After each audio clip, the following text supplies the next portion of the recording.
भारत में एक राज्य है मणिपुर, जो कभी हिंदू राज्य हुआ करता था। 1947 में अंग्रेजों के जाने के बाद मणिपुर के महाराज बोधचंद्र सिंह ने शासन संभाला। 21 सितंबर 1949 को विलय संधि पर हस्ताक्षर हुए। उसके बाद 15 अक्टूबर 1949 से मणिपुर भारत का अभिन्न अंग बन गया। हरी भरी पहाड़ियों के बीच मणिपुर की मैतेई सभ्यता बसती है, जो कभी हिंदू धर्म के वैष्णव संप्रदाय के अनुयायी थे। यह मणिपुर की सबसे बड़ी जनजाति है। प्राचीन परंपराएं, समृद्ध पौराणिक कथाएं और प्रकृति से गहरा जुड़ाव मैतेई संस्कृति का सार है। मणिपुर की सबसे बड़ी जनजाति होने के नाते मैतेई लोग इस क्षेत्र की सांस्कृतिक विरासत के हृदय और आत्मा का प्रतीक हैं। इस राज्य की आधी से ज़्यादा आबादी के साथ उनका प्रभुत्व मणिपुर की धरती पर छाया हुआ है। हरे भरे और जीवंत वातावरण के बीच समुदाय मणिपुर 22 सह अस्तित्व वाली जनजातियों का भी घर है, जिनमें से प्रत्येक राज्य की सांस्कृतिक विविधता में योगदान देती है। इन जनजातियों में मैतेई न केवल अपनी विशाल संख्या के लिए बल्कि मणिपुरी संस्कृति और अपनी अमिट छाप के लिए भी विशिष्ट पहचान रखती है। कहते हैं कि मैतेई सभ्यता की संस्कृति हजारों वर्षों में विकसित हुई है, जो प्राचीन कांगली पाक से शुरू होकर अधिकांशतः मध्यकालीन कांगली पाक तक जारी रही। इस पूरे कालखंड में इसका प्रभाव आसपास के राज्यों और साम्राज्यों पर भी पड़ा, जिसका प्रभाव आज भी महसूस किया जा सकता है। उनका इतिहास जटिलता और बहादुरी से भरा है। वे समारोहों में अपनी कहानियाँ दूसरों को सुनाने में बहुत गर्व महसूस करते हैं। मैतेई जनजाति की एक विशिष्ट पहचान है। भाषाई से मैतेई मायक कहा जाता है और स्थानीय लोग केवल इसी के माध्यम से संवाद करते हैं।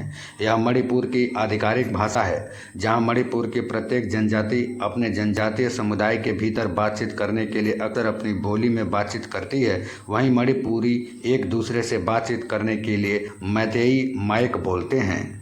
उनकी अपनी लिपि, त्यौहार और रीति रिवाज हैं। वे सांस्कृतिक रूप से अपनी जड़ों से बहुत जुड़े हैं और उस परंपरा को बनाए रखने के लिए हर संभव प्रयास करते हैं। वहीं संजारी मैतेई जनजाति का एक लोकगीत है। खुना गाइसे भी मैतेई लोगों द्वारा गाया जाने वाला एक प्राचीन गीत है। प्राचीन काल में इन गीतों में केवल स्वर होते थे और इन्हें बिना संगीत के गाया जाता था। ये गीत मुक्त छंद में होते थे और इनके लिए कोई विशेष लिपि नहीं लिखी जाती थी। ये गीत पूर्वजों और उनके निवास स्थान की प्रकृति के बारे में कहानियाँ प्रसारित करने का एक माध्यम होते थे। अनुष्ठान और समारोह उनके दैनिक जीवन का अभिन्न अंग है, जो महत्वपूर्ण घटनाओं में जान फूंकते हैं और पूर्वजों के साथ गहरा संबंध बनाए रखते हैं। याओ सांग यह मैतेई जनजाति का सबसे महत्वपूर्ण त्यौहार है। यह 5 दिनों तक चलता है। चोइरा ओबा लोग फल और सब्जियां चढ़ाकर लाओ नी थोउ सना माही की पूजा करके नया साल मनाते हैं। एमो इनू एराटप ए यह समृद्धि की देवी हैं और मेती स्थानीय लोग धन के लिए उनकी प्रार्थना करते हैं। लाई हरा ओबा यह धन्यवाद समारोह का त्यौहार है। यह याओ सांग के वसंत ऋतु के आनंद में आता है। हेई करू हिंतो गाबा यह एक नौका दौड़ उत्सव है, जो आमतौर पर सितंबर के महीने में बड़े उत्साह के साथ मनाया जाता है। इसके साथ ही हिंदू धर्म में मैतेई आध्यात्मिकता में भी अपना प्रभाव डालता है।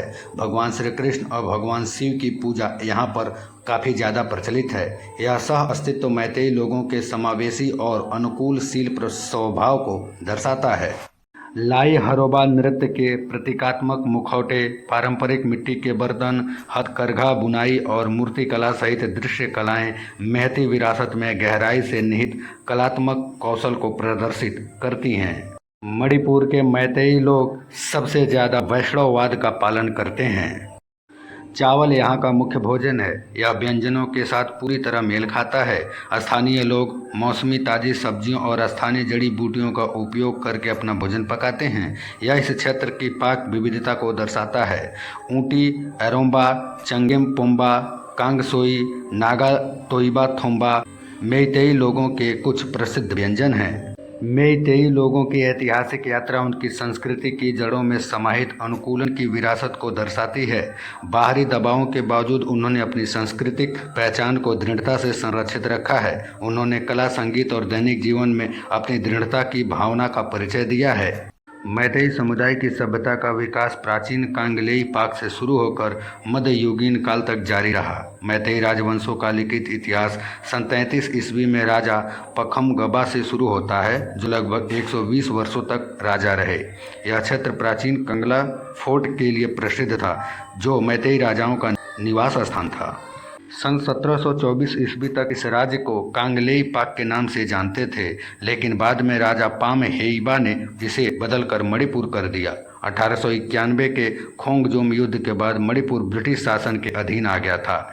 1819 से 1825 तक मैतेई क्षेत्र पर वर्मी लोगों का भी शासन रहा।